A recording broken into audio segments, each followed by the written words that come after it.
Hello everyone, welcome to my YouTube channel. Friends, today we discuss about unit number 2 of theory of structure subject according to diploma JU2 syllabus. आज के class में हम लोग discuss करने वाले हैं दूसरा यूनिट का combined direct and bending stress के बारे में। इसमें क्या पढ़ना है तो डायरेक्ट स्ट्रेस किसको कहते हैं, बेंडिंग स्ट्रेस किसको कहते हैं और इन दोनों का कॉम्बिनेशन क्या होता है। तो आज के क्लास में जो डिस्कस करेंगे डायरेक्ट स्ट्रेस, बेंडिंग स्ट्रेस, इनका कॉम्बिनेशन और कॉम्बिनेशन के बाद कोर ऑफ सेक्शन के बारे में भी डिस्कस करेंगे, जिसमें middle third rule and middle fourth rule के बारे में डिस्कस करेंगे। तो ये रहा टोटल आज का टॉपिक जो कि डिस्कस करने के लिए है, मतलब डायरेक्ट स्ट्रेस और बेंडिंग स्ट्रेस के अलावे इन दोनों का कॉम्बिनेशन के बाद middle third rule fourth rule देखेंगे जो कि कोर ऑफ सेक्शन से रिलेट करता है। ठीक है, तो स्टार्ट करते हैं आज का क्लास स्टार्ट करने से पहले अगर आप चैनल पर नए हैं तो चैनल को जरूर सब्सक्राइब कर लें, क्योंकि पूरा आपको थ्योरी ऑफ स्ट्रक्चर सब्जेक्ट का वीडियो यहाँ पर मिलने वाला है। ठीक है, टॉस जो कि fourth semester according to diploma JUT syllabus के अकॉर्डिंग आपको मिलेगा। ठीक है, तो स्टार्ट करते हैं आज का क्लास। देखिए, डायरेक्ट स्ट्रेस क्या है और बेंडिंग स्ट्रेस क्या है। डायरेक्ट स्ट्रेस का मतलब the stress which is induced due to applied load where it is perpendicular to the body or structure when the load is directly applied by tangential force, the shear force is developed in the body or structure। ठीक है, ये तो रहा इसका definition. मतलब क्या हुआ, मतलब ये हुआ कि डायरेक्ट स्ट्रेस तब कहेंगे जैसे हमारे पास कोई बॉडी है, जो कि फिक्स है। जैसे ये कोई हमारे पास बॉडी है जिसका बेस क्या है, फिक्स है। इस बेस फिक्स पर अगर इसके बिल्कुल सेंटर पे अगर कोई लोड लगा और इससे जनरेट होने वाला जो स्ट्रेस है उसको कहते हैं direct stress.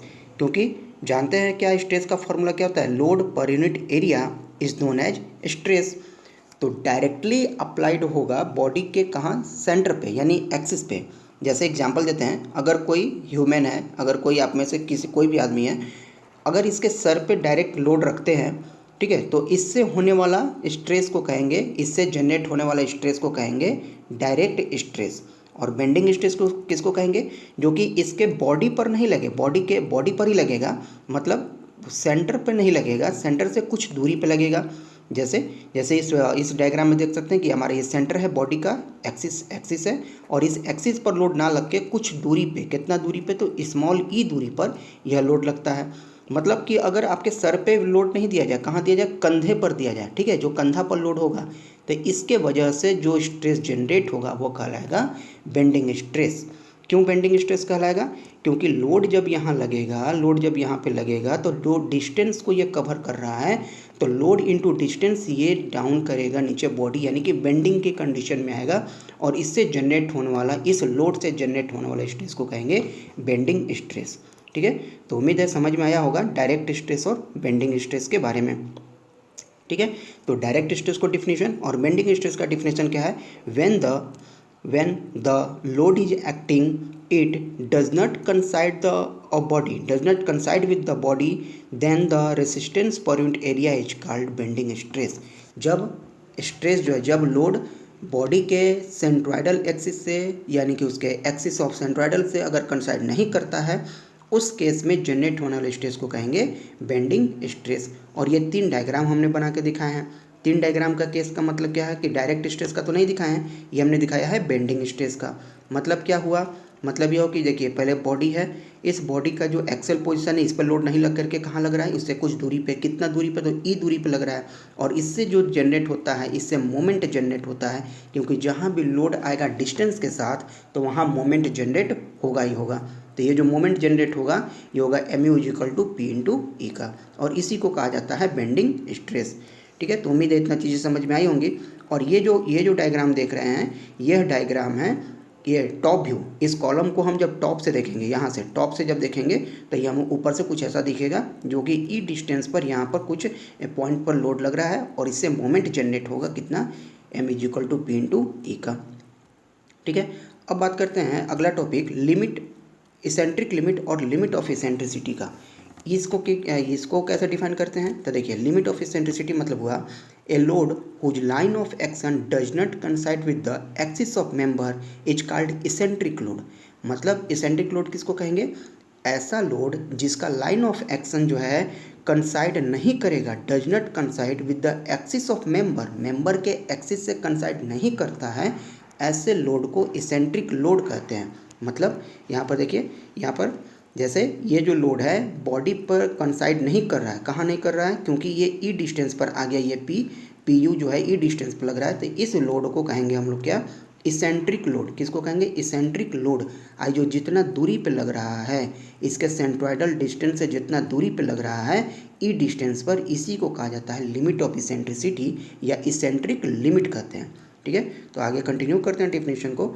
The distance between the geometric axis of body का geometric axis and the point of loading is called an eccentric limit और limit of eccentricity, it is denoted by small E. मतलब यहाँ से जो दूरी होगा, जो small ई का डिस्टेंस जो देख रहे हैं, यहाँ से जो स्मॉल ई का डिस्टेंस है, इसी को कहा जाता है लिमिट ऑफ इसेंट्रिसिटी या इसेंट्रिक लिमिट कहेंगे। ठीक है, इसेंट्रिक लोड किसको कहेंगे, तो जो बॉडी का सेंट्रोइडल पोजीशन है, एक्सिस है, line of action of force यहाँ पर अगर नहीं लग रहा है, कुछ दूरी पे लग रहा है, तो इसको कहेंगे हम लोग इसेंट्रिक लोड, और जितना दूरी पे लगेगा उस दूरी को कहेंगे लिमिट ऑफ इसेंट्रिसिटी या फिर इसेंट्रिक लिमिट। तो उम्मीद है ये दोनों चीज़ें आपको समझ में आई होंगी। ठीक है, अब बात करते हैं कि डायरेक्ट स्ट्रेस और बेंडिंग स्ट्रेस कैसे होगा।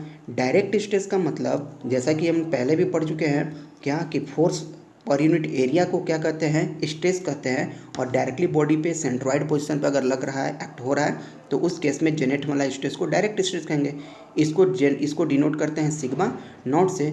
लेकिन बेंडिंग स्ट्रेस जो है, बेंडिंग स्ट्रेस को हम कैलकुलेट करेंगे किससे, तो फ्लेक्सुरल फार्मूला से। बेंडिंग स्ट्रेस को कैलकुलेट करेंगे किससे, फ्लेक्सुरल फार्मूला से, जो कि सोम में पढ़े होंगे थर्ड सेमेस्टर में, जिसको बर्नौली इक्वेशन या बेंडिंग इक्वेशन के नाम से भी जानते हैं। M/I बराबर सिग्मा B/Y बराबर E/R, ये तीनों आपस में बराबर होते हैं। इसको बेंडिंग इक्वेशन या फिर फ्लेक्सुरल फार्मूला के नाम से जानते हैं। ठीक है, इन्हीं तीनों में से दो को इक्वेट किए, क्योंकि तीनों तो बराबर है, तीनों का आपस में बराबर कर सकते हैं। इन दोनों को इक्वेट किए, इक्वेट करने के बाद यहाँ देखते हैं क्या बचा, तो सिग्मा B बराबर M/I इंटू वाई हो जाएगा, क्योंकि ये जो y है यहाँ आ जाएगा मल्टीप्लाई में, तो I इंटू वाई हो गया। और y को हमने क्या किया, I के डिवाइड में डाल दिया, क्योंकि इसके नीचे जाएगा तो हम इसको इस तरह से लिख सकते हैं। और I/Y जो होता है, इसको कहा जाता है Z सेक्शन मॉडुलस। यानी कि बेंडिंग स्ट्रेस जो मेरे पास निकल के आया, ये बन गया सिग्मा B बराबर M/Z, जिसको कहा जाता है बेंडिंग स्ट्रेस, जहाँ M क्या है, मोमेंट, और Z क्या है, सेक्शन मॉडुलस। अब बात करते हैं कि कॉम्बिनेशन क्या होगा। कॉम्बिनेशन कहता है, चैप्टर का नाम ही है combination of direct stress and bending stress. तो कॉम्बिनेशन का मतलब क्या हुआ कि दोनों को जोड़ना, कंबाइन करना। तो अगर दोनों को जोड़ देते हैं तब बनता है क्या, मैक्सिमम स्ट्रेस, सिग्मा मैक्स। और दोनों को घटा देते हैं तब बनता है क्या, मिनिमम स्ट्रेस। तो सिग्मा मैक्स और सिग्मा मिन निकालना हो तो sigma naught plus sigma B, direct और बेंडिंग को जोड़ देंगे। डायरेक्ट स्ट्रेस का मतलब हो गया P/A और बेंडिंग का हो गया M/Z, जबकि मिनिमम के लिए आपको दोनों को घटाना होगा। ठीक है, अच्छा एक सवाल माइंड में आ रहा होगा कि मिनिमम के लिए सिग्मा नॉट में से ही कहाँ घटाएं सिग्मा बी को, इसको उल्टा क्यों नहीं ऐसा कर दिए। ठीक है, तो ऐसा इसलिए किया क्योंकि किसी बॉडी पर लगने वाला डायरेक्ट स्ट्रेस हमेशा ग्रेटर होता है बेंडिंग स्ट्रेस से। ठीक है, अगर सर पे लोड लेकर के चलें या कंधे पे लोड लेकर चलें, ज़्यादा कंफर्ट कब फील करेंगे, जब लोड सर पर हो, सेम वेट हो। अगर 15 किलो का ही वजन आपको उठाने के लिए दिया जाए तो सर पे रखने वाला लोड ज़्यादा कंफर्ट फील होगा विथ रिस्पेक्ट टू कंधा वाला से। ठीक है, तो इसीलिए डायरेक्ट स्ट्रेस ज़्यादा होता है किसी भी बॉडी में with respect to bending stress. इसीलिए क्या होता है, डायरेक्ट स्ट्रेस में से ही बेंडिंग को घटाते हैं। तो ये बन गया आपका कॉम्बिनेशन डायरेक्ट स्ट्रेस और बेंडिंग स्ट्रेस का। नेक्स्ट बात करते हैं कोर ऑफ सेक्शन का। कोर ऑफ सेक्शन किसको कहते हैं। देखिए, कोर ऑफ सेक्शन यहाँ पर दो चीज़ों का कैलकुलेट करेंगे, एक रेक्टेंगल कॉलम का और दूसरा सर्कुलर कॉलम का। रेक्टेंगल का और सर्कुलर का, स्क्वायर का नहीं करेंगे क्योंकि स्क्वायर तो इजी होता है, क्योंकि दोनों साइड्स उसके बराबर होते हैं। कॉलम जनरली तीन ही तरह के बनाते हैं, या तो स्क्वायर, या तो रेक्टेंगल, या तो सर्कुलर। हेक्सागोनल, ऑक्टागोनल से भी बना सकते हैं, लेकिन वो सेफ़ नहीं होता है according to load bearing condition, इसलिए उसको हम लोग यूज नहीं करते हैं, और मोमेंट ऑफ इनर्शिया का भी उसमें रोल होता है। तो इसीलिए 3 तरह के कॉलम हम लोग यूज करते हैं, या तो रेक्टेंगल, स्क्वायर और सर्कुलर। तो रेक्टेंगल का डिस्कस करेंगे और सर्कुलर का करेंगे, स्क्वायर का नहीं करेंगे क्योंकि वो बहुत ईजी होता है। रेक्टेंगल का अगर जान जाएंगे तो स्क्वायर भी ईजी हो जाएगा आपके जानने के लिए, ठीक है। तो कोर ऑफ सेक्शन क्या होता है? कोर ऑफ सेक्शन का मतलब हुआ कि by joining limiting eccentricity we get a section. Limiting eccentricity को ज्वाइन करेंगे तो एक सेक्शन मिलता है, उसी को कहा जाता है कोर सेक्शन। मतलब क्या हुआ इसका? देखिए, जैसे अगर कोई कॉलम है, अगर कोई रेक्टेंगल कॉलम है, यहाँ बनाते हैं, अगर कोई रेक्टेंगल कॉलम है जिसके लिए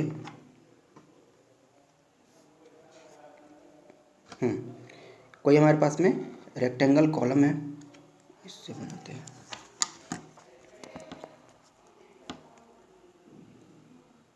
ठीक है। इसका ये एक्स एक्सिस हो गया और ये वाई एक्सिस हो गया। तो लिमिट ऑफ इसेंट्रिसिटी क्या बोले कि लोड अगर डायरेक्ट सेंटर पर आता है तो डायरेक्ट स्ट्रेस कहलाएगा, और इससे कुछ दूरी पर आता है तो इसको कहेंगे हम लोग बेंडिंग स्ट्रेस। तो ये कोर ऑफ सेक्शन क्या कहलाता है कि जितना भी लिमिट ऑफ इसेंट्रिसिटी होगा उसको मिलाने से जो सेक्शन बना उसी को कोर ऑफ सेक्शन कहा जाता है। तो ये लिमिट ऑफ इसेंट्रिसिटी जरूरी नहीं है कि सिर्फ इसी डायरेक्शन में आए, ये टॉप में भी हो सकता है, बॉटम में भी हो सकता है, लेफ्ट में भी हो सकता है, राइट में भी हो सकता है, किसी भी पोजीशन पर हो सकता है। तो इसको जब हम लाइन को मिलाते हैं तो यही लाइन हमारा कहलाता है क्या? Core of section. यही लाइन कहलाएगा क्या? कोर ऑफ सेक्शन कहलाएगा। और ये स्क्वायर में भी सेम होगा, स्क्वायर हो चाहे रेक्टेंगल हो उसमें सेम होगा, जिसमें इसका डिस्टेंस कितना होगा? तो इसका डिस्टेंस को लिमिट ऑफ इसेंट्रिसिटी ई के नाम से जानते हैं, और इसके ये जो डिस्टेंस है इसको भी ई के नाम से जानते हैं। मतलब हम कह सकते हैं कि कोर ऑफ सेक्शन का जो मैक्सिमम डायमेंशन होता है वो कितना होता है? 2e होता है, ठीक है। और यही 2e जो डायमेंशन होगा वो किसके बराबर होगा? तो 2e जो होगा, अगर हम एक्स एक्सिस के बात करते हैं तो 2e बराबर हो जाएगा d/3 के, और वाई एक्सिस के बात करेंगे तो 2e हो जाएगा b/3 का। मतलब रेक्टेंगल कॉलम का जो डायमेंशन होगा, जो विड्थ होगा, उसका तीसरा भाग होता है ये लिमिट ऑफ इसेंट्रिसिटी की वैल्यू, और यही कहलाता है मिडिल थर्ड रूल, ठीक है। यही कहलाता है मिडिल थर्ड रूल। कैसे होता है देखेंगे। देखिए, जैसे कोई रेक्टेंगल सेक्शन है, रेक्टेंगल है जिसका विड्थ b माना है, विड्थ b माने हैं, और डेप्थ इसका स्मॉल d माने हैं।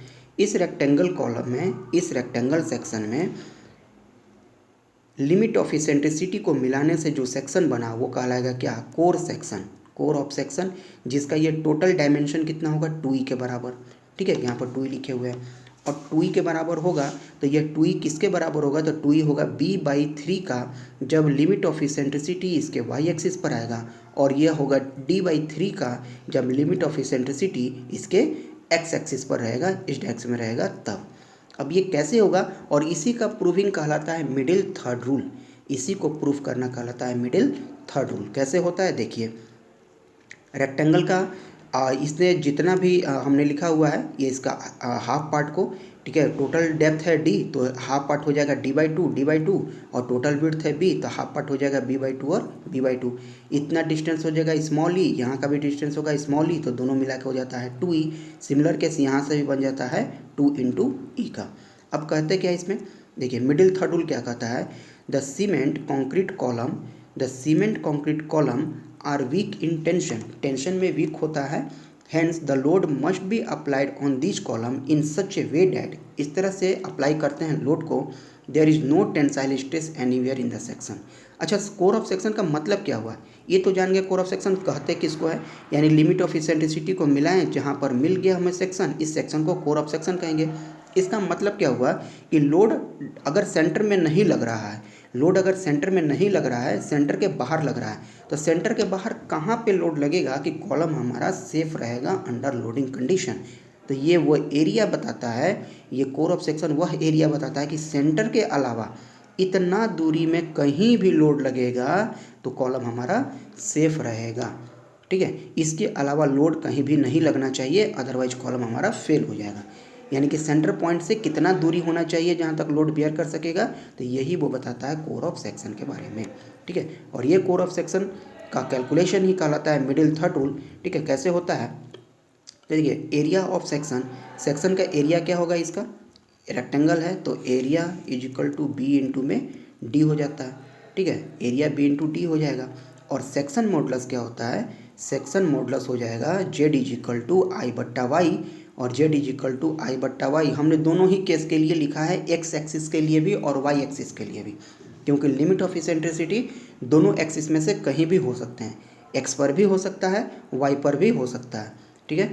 तो एक्स एक्सिस के लिए देखिए आई की वैल्यू जो होता है, आई मतलब मोमेंट ऑफ इनर्शिया रेक्टेंगल के लिए, जब वाई डायरेक्शन में ले रहे हैं तो हो जाएगा dB/12, और वाई का मतलब हो जाएगा क्या, b/2, जितना उसका विड्थ है उसका डिवाइड/2, और जब एक्स एक्सिस की बात करेंगे तो आई हो जाएगा dB/12 मोमेंट ऑफ इनर्शिया, और वाई हो जाएगा d/2। इन दोनों को सॉल्व करते हैं तो मिलता है हमको dB²/6, और मिलता है यहाँ से BD²/6 की वैल्यू, दोनों ही जेड का निकाली है। तो दो चीज़ें हमने यहाँ कैलकुलेट किया, एक एरिया कैलकुलेट किए और दूसरा हमने जेड कैलकुलेट किया, यानी जेड एंड ए ये दोनों कैलकुलेट किए। क्यों किए, क्योंकि आगे इसका इस्तेमाल होने वाला है। कैसे होगा देखिए, फॉर नो टेंशन जोन, बहुत इंपॉर्टेंट पॉइंट है, आपसे एग्जाम में हो सकता है कि डायरेक्ट पूछ दे, फॉर नो टेंशन जोन या no tension condition direct stress should be greater than equal to bending stress. मतलब अगर हम ये कहें, अगर हम ये पूछें कि अगर चाहते हैं कि कॉलम सेफ रहे, अगर चाहते हैं कि कॉलम ये सेफ रहे तो क्या कंडीशन होना चाहिए, डायरेक्ट स्ट्रेस और बेंडिंग स्ट्रेस में क्या रिलेशन होना चाहिए, डायरेक्ट स्ट्रेस ज़्यादा होना चाहिए बेंडिंग स्ट्रेस से, कि डायरेक्ट स्ट्रेस कम होना चाहिए, कि डायरेक्ट स्ट्रेस बराबर होना चाहिए। तो यू शुड हैव आंसर कि डायरेक्ट स्ट्रेस का मतलब क्या हुआ कि बॉडी पर लगने वाला ऐसा स्ट्रेस जो कि लोड जो है बॉडी के बिल्कुल सेंटर पोजीशन में लगता हो, और बेंडिंग मतलब है कि लोड जो है सेंटर पोजीशन के आउटसाइड में लगता हो। तो उस केस में जनरेट होने वाला स्ट्रेस को बेंडिंग कहेंगे, और इस केस में जनरेट होने वाला कहेंगे डायरेक्ट स्ट्रेस। तो बॉडी पे, किसी भी बॉडी पे लगने वाला जो स्ट्रेस होता है डायरेक्ट स्ट्रेस ग्रेटर होता है, ठीक है। तो direct stress should be greater than equal to bending stress, this is the condition for no tension zone. अगर यह कंडीशन रहता है तो कॉलम आपका सेफ रहेगा, फेल नहीं होगा, ठीक है। तो इसी चीज़ को ध्यान में रखते हुए यहाँ पर वैल्यू लिखे है कि sigma naught greater than equal to sigma P होना चाहिए। अब सिग्मा नोट क्या है, डायरेक्ट स्ट्रेस क्या है, तो ये है लोड पर यूनिट एरिया, और सिग्मा बी क्या है, एम बट्टा में जेड, अभी निकाल के बताए थे, फ्लेक्जर फॉर्मूला से निकला था वैल्यू। इन दोनों को हमने सामने सामने रखा, वैल्यू सारा पुट किया। P बराबर होता है मोमेंट बराबर, मोमेंट को लिखे थे क्या, P इंटू ई, ठीक है, P इंटू ई लिखे थे मोमेंट के लिए, तो वो मोमेंट का वैल्यू हमने यहाँ पर रख दिया P इंटू ई बट्टा में जेड। तो अब ये जेड सामने सामने P से P कैंसिल हो गया, तो बच गया यहाँ पर 1/A एरिया, और यहाँ बच गया E बट्टा में जेड। मतलब इसको जब इसको सेटिस्फाई किए, इसको कंडीशन को जब हमने लिखा तो क्या देखते हैं कि eccentricity less than equal to Z बट्टा में ए आता है, यानी इसेंट्रिसिटी जो होना चाहिए वो जेड बट्टा ए से या तो कम होना चाहिए या तो इसके बराबर होना चाहिए, इससे ज़्यादा और कोई कंडीशन नहीं होना चाहिए, ठीक है। मतलब हम यह कह सकते हैं कि फॉर नो टेंशन जोन या no tension condition eccentricity should be less than Z by A, और maximum it should be equal to Z by A, यानी ये जेड बाई ए से कम होगा या फिर जेड बाई ए के बराबर हो सकता है। और इसी को कहा जाता है क्या, मिडिल थर्ड रूल कहेंगे। कैसे, आगे एक और डिस्कस करते हैं, ठीक है। उम्मीद है इतना चीज़ें आपको क्लियर हुई होंगी, ठीक है। तो E less than Z by A, अब जेड की वैल्यू यहाँ रखते हैं, जेड की वैल्यू जो हमने निकाला था BD²/6 और DB²/6, इसकी वैल्यू को पुट किए और एरिया को पुट किए, तो एरिया और इसको पुट करने के बाद सॉल्व किए तो आ गया E लेस देन D/6, और यहाँ से 6 में से 2 अगर निकालते हैं, 2 सामने अगर E के साथ मल्टीप्लाई कर देते हैं तो E less than equal to D/3 आता है। सिमिलर केस जब हम यहाँ पर y वाला कंडीशन में वैल्यू को पुट करते हैं तो E लेस देन आ गया, 2E लेस देन आ गया B/3, और इसी को कहा जाता है क्या, मिडिल थर्ड रूल कहते हैं। क्या कहते हैं, so for no tension condition load must be lie within the middle third shaded area of eccentricity 2E, this is known as middle third rule, इसी को कहा जाता है मिडिल थर्ड रूल, ठीक है। तो for no tension zone E should be less than equal to Z by A होता है। जेड की वैल्यू को पुट कीजिए, ए की वैल्यू को पुट कीजिए, उसको सॉल्व करेंगे, सॉल्व करने के बाद हमें मिलेगा E लेस देन D/6 या E लेस देन B/6 का। इसमें से 2 को बाहर निकाले, इसमें से 2 को बाहर निकाले तो आ गया 2E, और 2E less than equal to D/3 और less than equal to B/3, this is known as middle third rule, ठीक है। डिस्कस करते हैं इसके कुछ एग्जाम्पल पे जो कि आपसे प्रीवियस ईयर में पूछे गए हैं। तो वो एग्जाम्पल है, देखिए कहता है कि ए रेक्टेंगुलर पियर, कोई रेक्टेंगुलर पियर है यानी कॉलम है जो कि 300 mm wide and 200 mm thickness है। 300 mm का इसका विड्थ है, ठीक है, और 200 mm का इसका क्या है, थिकनेस दिया हुआ है। It carries a load of 100 kilo newton, 100 kilo newton का लोड कैरी कर रहा है।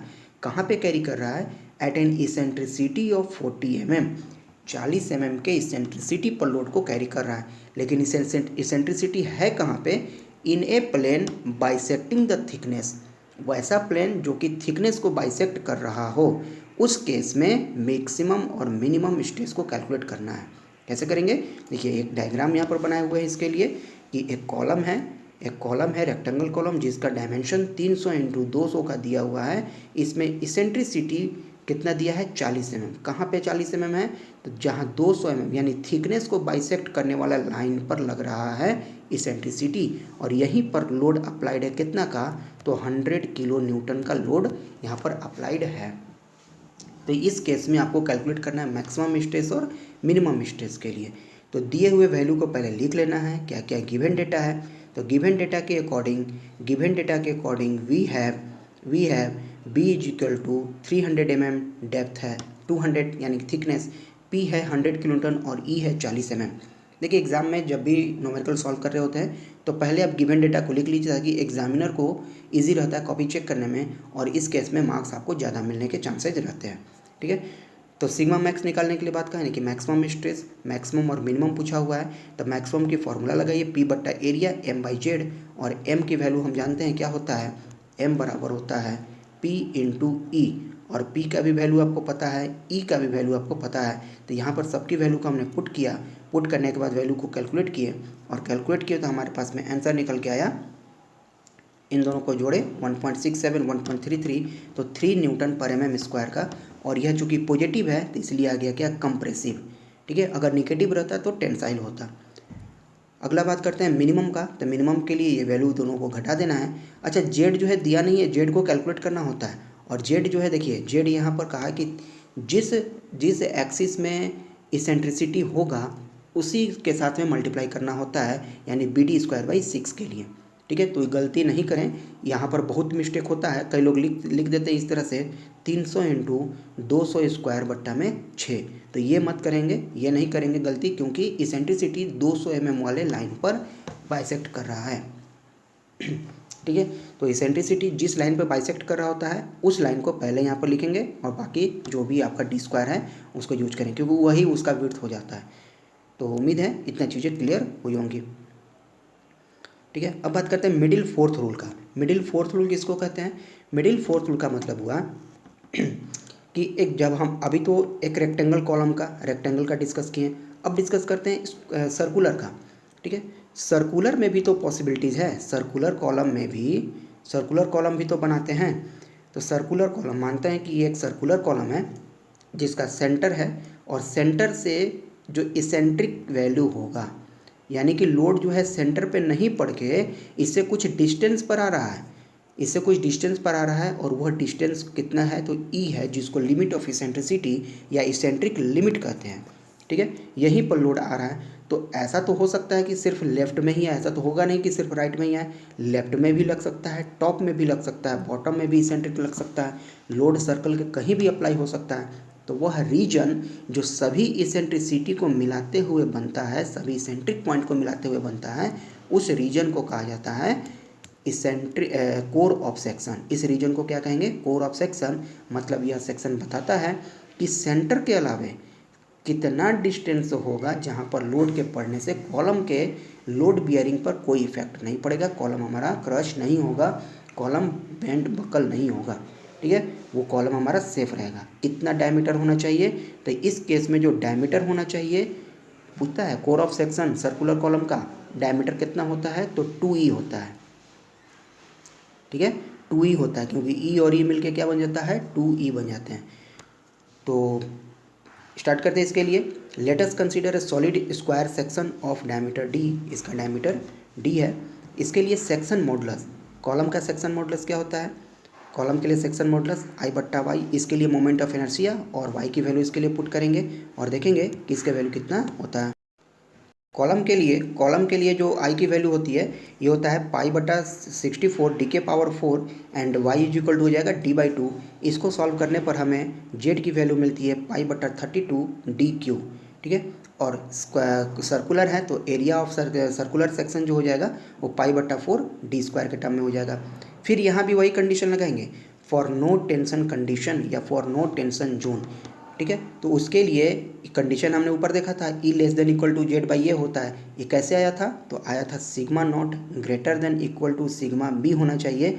यहाँ पर वैल्यू रखे थे p/a, यहाँ पर रखे थे m/z, और इसको सॉल्व करने के बाद हमें ये मिला था कि ई लेस देन होना चाहिए, इक्वल टू होना चाहिए जेड बाई ए का। अब यहाँ जेड की वैल्यू पुट किए और एरिया की वैल्यू पुट किए। अब पुट करने के बाद हमने देखा कि क्या मिला, ई मैक्स बराबर d/8। जब 8 में से 2 को बाहर निकाले तो क्या बना, 2e मैक्स बराबर d/4। एंड इसी को कहा जाता है मिडिल फोर्थ रूल, इसी को कहा जाता है मिडिल फोर्थ रूल। ठीक है, तो लिखेंगे यहाँ पे लास्ट में, for no tension condition the load must lies within a circle of diameter 2e, यानी कि लोड कहाँ होना चाहिए, सर्कल ऑफ डायमीटर 2e में, दैट इज एट d/4 पे, एंड इसी को कहते हैं and it is called middle fourth rule. ठीक है, तो उम्मीद है ये middle third rule, middle fourth rule आपको समझ में आया होगा। एक एग्जांपल देखते हैं। एग्जांपल क्या कहता है कि calculate core of section calculate करने के लिए कहा है for circular section having 400 mm in dia.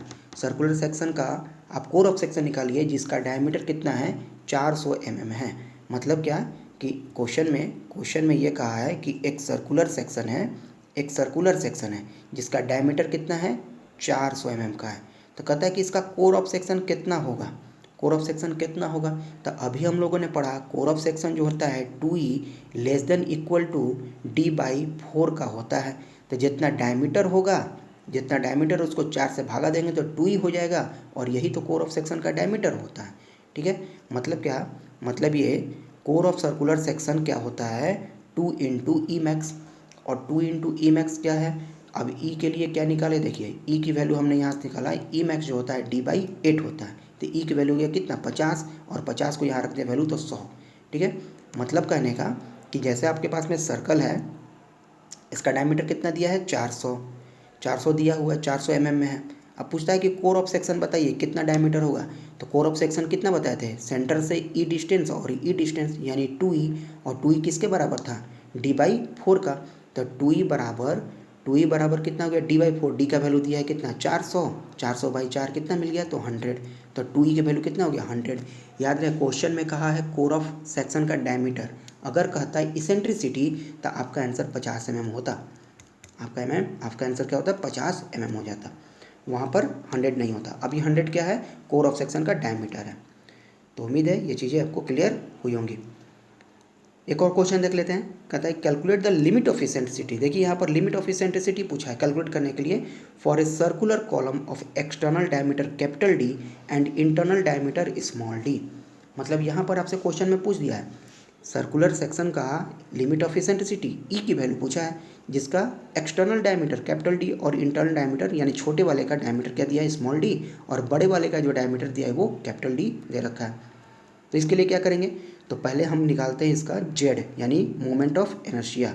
Moment of inertia कैसे निकलेगा, हॉलो सर्कुलर सेक्शन होता है जब, तो π/64 डी के पावर 4 होता है नॉर्मल सॉलिड सर्कुलर सेक्शन के लिए। ठीक है, तो जब हॉलो है तो बड़े वाला डायमीटर में से छोटे वाला डायमीटर को घटा देंगे और y के लिए d/2 रखेंगे। सॉल्व करने पर z की वैल्यू मिलता है π/32 डी के पावर 4 माइनस स्मॉल डी के पावर 4 बट्टा में d, और एरिया जो होगा सिमिलरली π/4 डी स्क्वायर होता है, तो बड़ा डायमीटर में से छोटा डायमीटर को यहाँ भी घटा देंगे तो हमें यहाँ पर एरिया मिल जाता है। इसके बाद for no tension zone condition के लिए क्या देखते हैं, ई लेस देन z/a होना चाहिए। तो z की वैल्यू पुट किए, यहाँ पर a का वैल्यू पुट किए, इन दोनों को सॉल्व किए। सॉल्व करने के बाद देखिए थोड़ा सा सिंप्लीफिकेशन में यहाँ दिमाग लगाए हैं। ये π/4 π/32 को कटा दिए हैं, कितना 8 चौका 32, तो नीचे 8 आ गया है। अब ये जो d के पावर 4 को हमने एक स्टेप में यहाँ पर काम कर दिया है। कैसे किए हैं देखिए,